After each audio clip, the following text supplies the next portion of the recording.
I'm Andrew Schwartz, and you're listening to The Truth of the Matter, a podcast by CSIS where we break down the top policy issues of the day and talk with the people that can help us best understand what's really going on.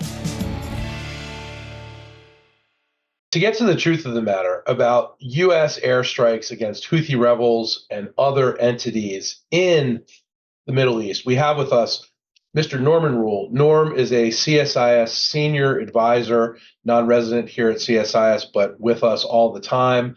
Norm is a longtime public servant and former U.S. intelligence official. Norm, thanks for being here today. Let's just start out with the most recent news. We're talking on February 8th, and just late yesterday, the United States reported that it struck a target in Baghdad. What do we know about that particular strike and why it happened? No, good morning, Andrew, and thank you for having me again. Yesterday, Central Command announced that it conducted a surgical strike in eastern Baghdad that destroyed a vehicle and killed 3 Iraqi militants. The most important of the 3 was an individual named Abu Bakr as-Sadi. He was also accompanied by Arkan el-Alawi. These 2 individuals are senior members of Kata'ib Hezbollah. They are seasoned mid-level Kata'ib Hezbollah officials with significant experience in drone operations, attacks against U.S. forces, and they are highly trusted by the Iranians. In fact, Abu Bakr as-Sadi was a former bodyguard of the founder of Kata'ib Hezbollah. That would be Abu Mahdi al-Muhandis, who was killed by the United States with Qasem Soleimani. And to give you a sense of how trusted Abu Bakr as-Sadi was in that dynamic, he was one of the very few people who routinely accompanied Muhandis wherever Muhandis went, to include in his most sensitive discussions with Quds Force personnel. And he was permitted to carry firearms on his person during these meetings and other encounters, which gives you a sense of Quds Force trust for these individuals. I think if I were to put this into a bureaucratic or architectural sense, the United States has eradicated maybe the director of drone operations in Kata'ib Hezbollah, certainly the individual behind the dozens and dozens of attacks against the United States. And the second individual who was killed of the 3 was a senior intelligence official who aided those attacks. So these were important targets. And remind us, what exactly is Kata'ib Hezbollah and what is its relationship with Hezbollah in Lebanon? When the U.S. led forces that invaded Iraq, the Iranians responded by returning to Iraq a large number of Shia oppositionists of Saddam Hussein. These oppositionists had lived in Iran for many years, and they had various gradations of ideological and operational reliability for the Iranians. Some were quite extreme and reliable for the Iranians and capable of conducting long-term military and political operations, some less so. This group, then known as the Badr Corps, fragmented into a number of militias. This most significant militia of Kata'ib Hezbollah appeared from this group with other actors involved, led by a former longtime terrorist named Abu Mahdi al-Muhandis. And it undertook a number of actions against U.S. forces when we were in Iraq, and did so at the behest of the Quds Force, which provided it with significant training, with significant weaponry, explosive form projectiles, improvised rocket-assisted munitions. The Kata'ib Hezbollah became a significant political actor in the popular mobilization forces, that sort of the state militias that were absorbed into the Iraqi military, and continue to dominate a lot of their Iraq security decision makings, unfortunately. And it remains a dominant Iran proxy in Iraq. There are other Iranian proxies, but Kata'ib Hezbollah is one of the most capable and the most deadly. So, Norm, we're seeing action in Baghdad. Over the past weekend, we saw action in Syria. We saw action against the Houthis in Yemen. Where does this all stand right now? And, in particular, where does the United States stand in the conflict with the Houthis? So I think in general, if we're looking at the whole region, U.S. foreign policy remains consistent.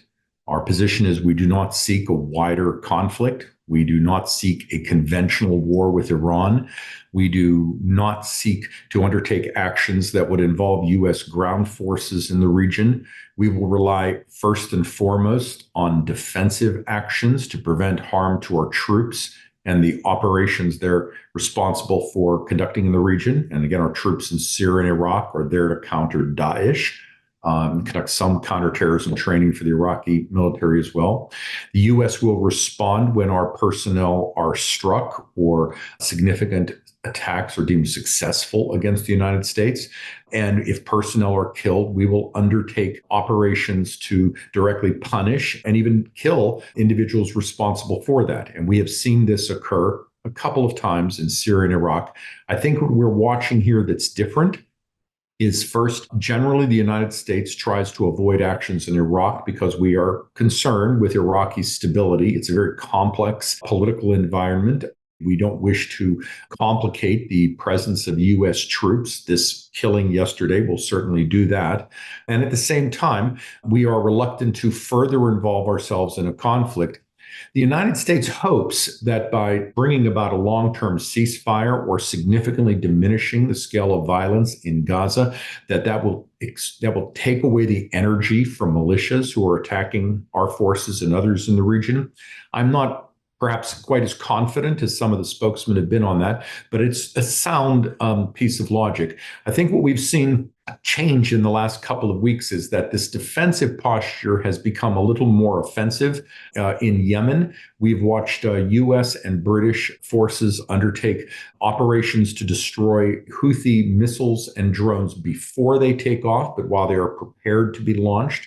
That allows us to destroy more of their ordnance on the ground. It allows us to destroy more of that capability without having to go through the risk that a defensive operation might succeed. And what we've seen in Iraq is certainly an escalation of U.S. Risk tolerance. The attack that took place in eastern Baghdad yesterday was very professionally undertaken. There were no civilian casualties. It conveys a sense of extremely good intelligence collection that is able to follow a moving target in an urban environment, and that those operations were obviously deadly to our adversary. I think we're trying to raise not just the cost of hostile actions against us, but to go higher up within the architecture of the militias to instill a sense of deterrence.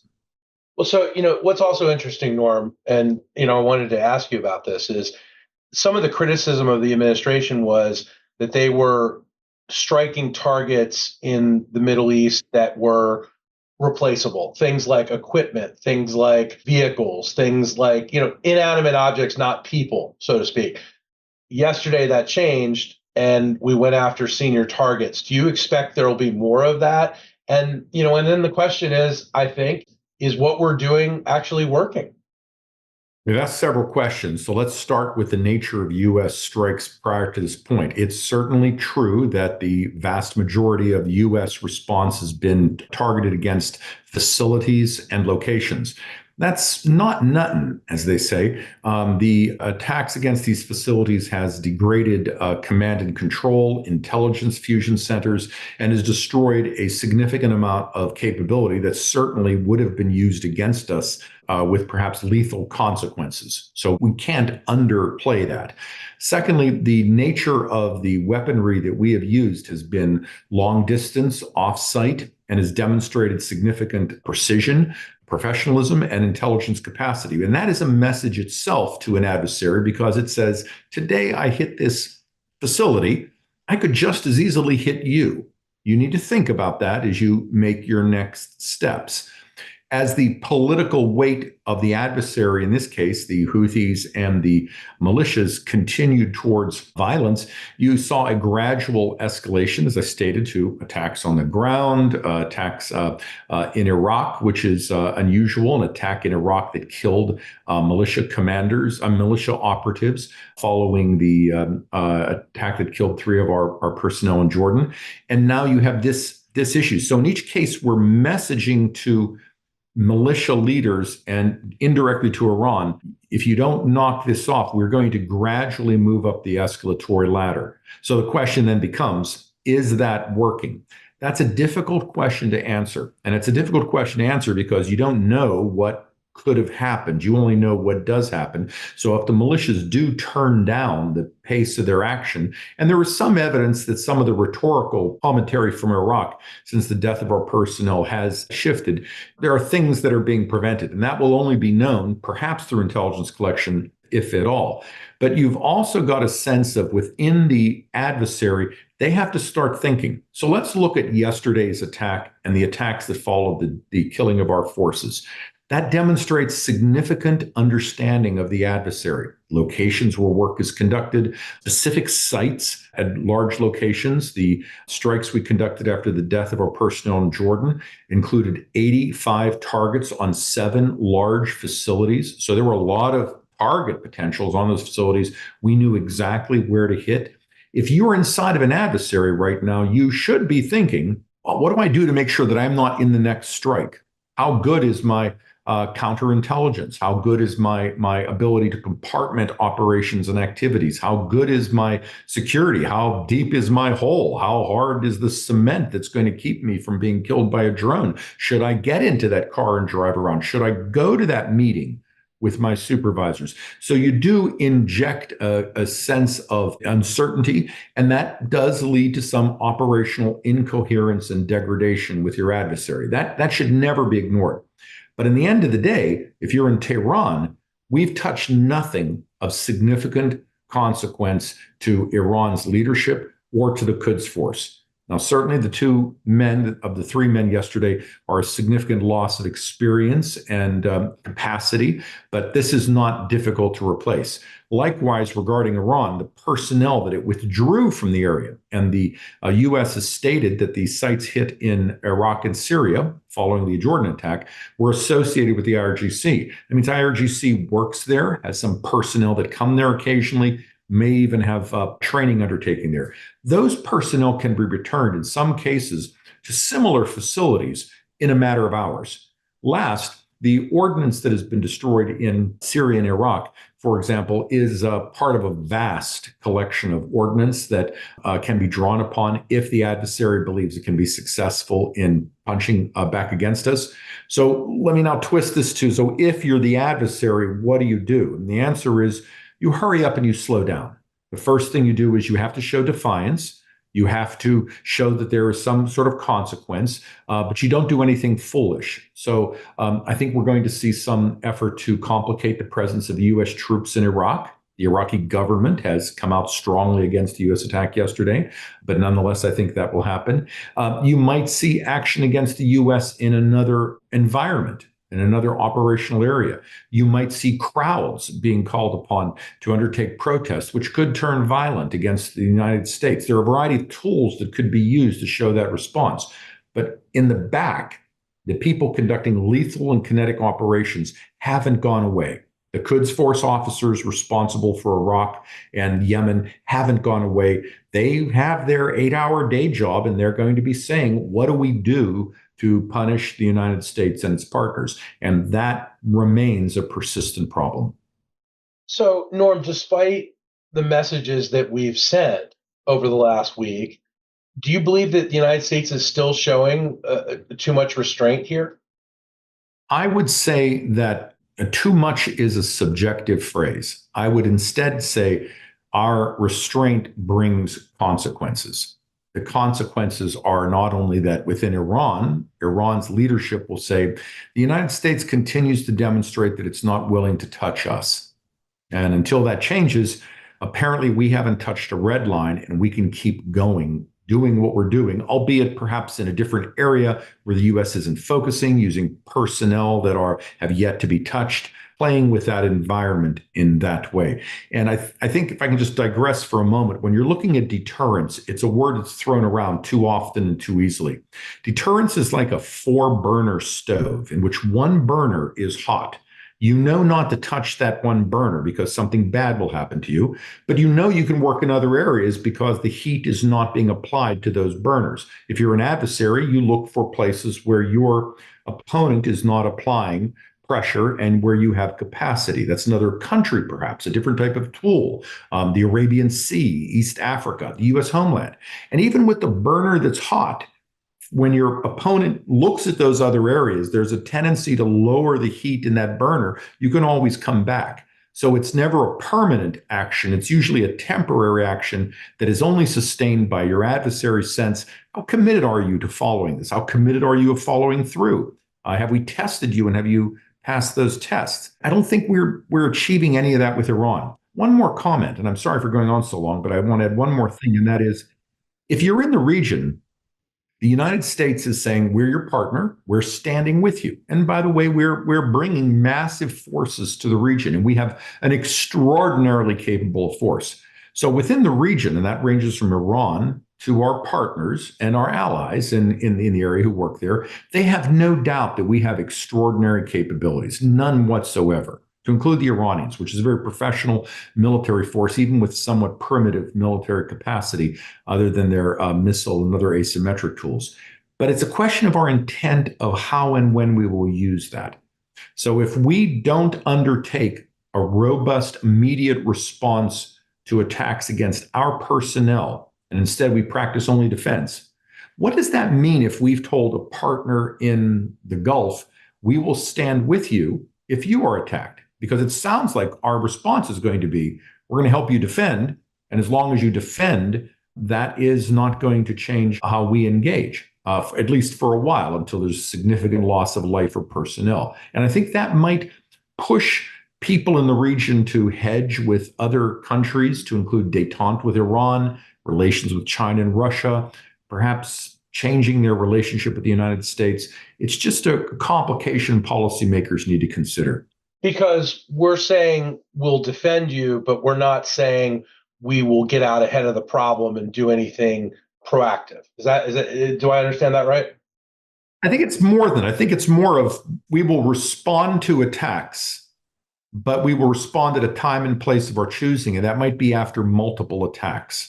So the U.S. administration has been quite clear with those points. The president has directed that troops be protected. The president has directed that we do everything we can to prevent action against our troops. But how many attacks have there been against U.S. ships in the Red Sea and Gulf of Aden? How many drone attacks and rocket attacks have there been against U.S. forces in Iraq and Syria? How many then responses took place after that? And I think if you're in another country, that does sound like, as long as you can keep batting away the adversary's lethal ball, the United States is not going to stand with you to signal deterrence through an offensive response. That's a very subjective political decision.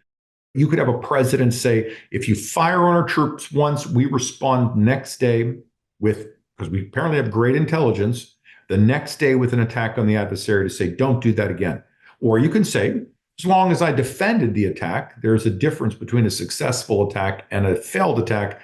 I'm willing to absorb those to show strategic deterrence and not play the adversary's game of crawling up the escalatory ladder. Those are very subjective policy decisions, and each one has significant costs. But this current route, the cost will be the Iranians and militias will believe they've yet to touch red lines across the region. So the consequences of U.S. self-restraint at this point is the Iranians still feel emboldened. They feel like they can push the envelope with their proxies, and nothing's changed that much. Is that, do I have that right? Yes, although they may believe that they should work in a different geography, use a different type of tool, use a different type of response. Asymmetric responses are something that are generally not looked at in terms of some of the discourse on this issue. It's the equivalent of saying, you punch me, I punch you back. Okay, that's a symmetric response. But what if the answer is, you punch me, and instead I break one of your windows? You punch me, and I make your business fail. You punch me and I kick one of your best friends, who then turns to you and says, you know, why I'm facing problems because of your actions. There are a lot of ways to do this. So let's turn that around. What if Iran's response would be, you punch me, I decide to go to 90% enriched uranium. That asymmetry of response is something policymakers must consider. So it's not quite as simple as, you know, if we hit them, they'll get the message. Norm, you've mentioned several times that you think our intelligence is strong in the region, and you would know having been part of this apparatus for decades. But let me ask this. The United States and Israel both admitted to intelligence failures after October 7th. How have we regrouped since then? And are you confident that the United States and our ally Israel and our other allies are going to be able to foresee threats and be able to deal with them? I want to be clear what I know and what I don't know. I know many of the personnel involved in the intelligence community working this issue. They're brilliant, they're tenacious, they're hardworking, they're underpaid, and they sacrifice a lot to get the job done. Intelligence isn't covering every issue in the world. It can't. We should never expect that. But a lot of bad things don't happen because of intelligence, and that's that. But the one or two bad things that do happen, no matter how significant or insignificant they might be, that bites hard in the intelligence world. Clearly, the Israelis, the United States, the British, the French, the Egyptians, the Qataris had no intelligence that would have allowed them to have prevented that issue. There have been some stories out there, someone tried to warn, et cetera, et cetera. I cannot imagine someone saying, I have this extraordinary event that's about to happen, and I'm going to submit it in a fax to somebody, to one service, and I'm not going to tell the whole world because this terrible tectonic issue is about to happen. So I don't think anyone had that. There are resource decisions. There are prioritization decisions that policymakers and all organizations undertake. I think we have spent maybe too little time over the years, multiple years, looking at Iran's proxies with the type of focus needed. And before you fix that, you need a lot of work, and it takes time. I think you're looking at attacks that are taking place in Yemen that are now frustrated because we're hitting the missiles and drones as they're about to take off. Those are intelligence successes. And these are multi-source programs. It might be human, SIGINT, GeoInt. It might be a variety, open source information. There's a lot of different ways you can cover this. But the bottom line is, it might just be that the best thing we can say right now is we're fairly confident that the Iranians and their proxies will continue to engage in lethal activity, and policymakers need to have a strategy. Yesterday demonstrated that we have a capacity as a country to identify and follow in very complicated environments bad actors, and then eradicate those bad actors in a way that does not impact innocent civilians. That's quite a skill. And we should applaud all the people, the operators, the intelligence collectors, the people who built the weapons. I mean, a lot of different players are in that team's success. But this is complicated and hard. But my bottom message to you and your listeners is the intelligence community has a lot of heroes in it. And Norm, what does all this mean to the Houthis as they watch targets get destroyed and people be destroyed in other countries? Well, I think it conveys a similar message, which is the United States has a capacity which, if used, could be lethal and significantly degrading to organizational ordnance. The phrase "if used" becomes now a political discussion. So the Houthi leaders are probably saying to themselves, do we think the United States wishes to involve itself in a Yemeni conflict? Do we have any evidence the United States targets the senior-most leadership of an organization? Do we have any evidence that the United States is going to stick to a long-term campaign against Yemen? And I think the answer to each three of those questions would be based on public information, statements by the administration, no, no, and no. Just yesterday, I think the day before, we had a statement by our military that we're not there for a long-term conflict. And that tells you, if you're on the other end, that, well, they're not here for the long term. I just have to survive and keep punching. And at the end of this, I'll be standing. And if I'm missing a lot of ordnance, well, I can get more from Iran in the future. If I'm missing some key people, I can grow some more people. I can build that capacity over time too. Survival is victory for any of Iran's proxies. Norm, so this all begs the question, how does this end? And what is success for the United States and our allies? Those are two questions that should be asked repeatedly in any significant operation involving a war zone, the two questions in my mind have always been, what sort of conflict is this going to be? And what is victory? Because you can then work backwards from that and establish architectures, resourcing, intelligence questions, all the things you need to do, decide what you won't be doing because this is more or less important. All those questions come into mind.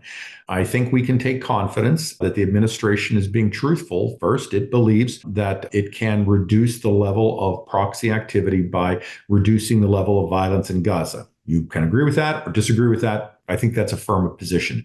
The United States is not interested in expanding this conflict. It's not interested in a conventional conflict with Iran, and it's not interested in leaving the Middle East. Those statements, I think you can have a lot of confidence in that. And the fact that we have an aircraft carrier task force that is enabling global trade through the Red Sea, even when much of that trade does not impact the United States directly, tells you once again, we're there for certain requirements in a way that no one else can replicate. But I think it also tells you something about the adversary. The adversary's position is the U.S. is not interested in a conventional war. I'm going to survive. I can maintain this level of activity, and most of the response will be defensive. I can maintain this level of activity. And if there is a consequence to my architecture or population of personnel, it is survivable and probably within parameters of general acceptance. And I think, therefore, I don't see a reason for Iran and its proxies to cease what they're doing. Since the beginning of the October 7th massacre and the war since then, I've had a few statements that I've thrown out repeatedly, and I like to throw those out now because I think they still apply. First, none of the actors in the region have any strategic drivers that push them towards a conventional conflict, because that conflict would threaten significant economic and political ambitions that they have domestically and internationally. The second comment is, for Iran and its proxies, they have multiple incentives to continue the current level of violence, although the pace, frequency, and intensity of that violence will vary by geography and within a specific time frame. The last two sentences are, the weapons being used by the Iranians and their proxies have extreme lethality associated with them. They're weapons of mass destruction. Missile hits something, kills a lot of people, car bombs, drones, et cetera, et cetera, et cetera. We have the technology to defend against those, but if any of those strike, we would have perhaps significant casualties. And my last comment is, and that therefore means we do have a risk of what I would call a gravity sink event. And that is, in essence, that through a catastrophic success by the Iranians, and we should put aside the foolish notion that they don't understand that their weapons are lethal. I've seen some of that, and I think the gentlest thing I can say is the people who say that Iran is pulling back because they didn't realize their weapons were lethal, that should be discounted. And I'll say it gently. But if this bad thing happens, we do run the risk of gravity of the event pulling in behaviors by a variety of policymakers in very different cultures and countries. And the consequences from that, like a stone being thrown in the water, will create ripples we may not be able to entirely imagine: multipolarity, further violence, conventional war, economic decision-making. So there are some serious risks here because of the nature of that activity. And I think that's where we need to keep our eye. Norm, this is great. Thank you. You've given us so much to think about and to really contemplate as this continues to grind on. Thank you so much. My pleasure. Thank you for having me. You ask tough questions. I can say you're certainly ready to be a policymaker or a congressman getting ready for a hearing. I just wouldn't want to face you every day. Norm, I appreciate it. If you enjoyed this podcast, check out our larger suite of CSIS podcasts. From Into Africa, The Asia Chessboard, China Power, AIDS 2020, The Trade Guys, Smart Women, Smart Power, and more. You can listen to them all on major streaming platforms like iTunes and Spotify.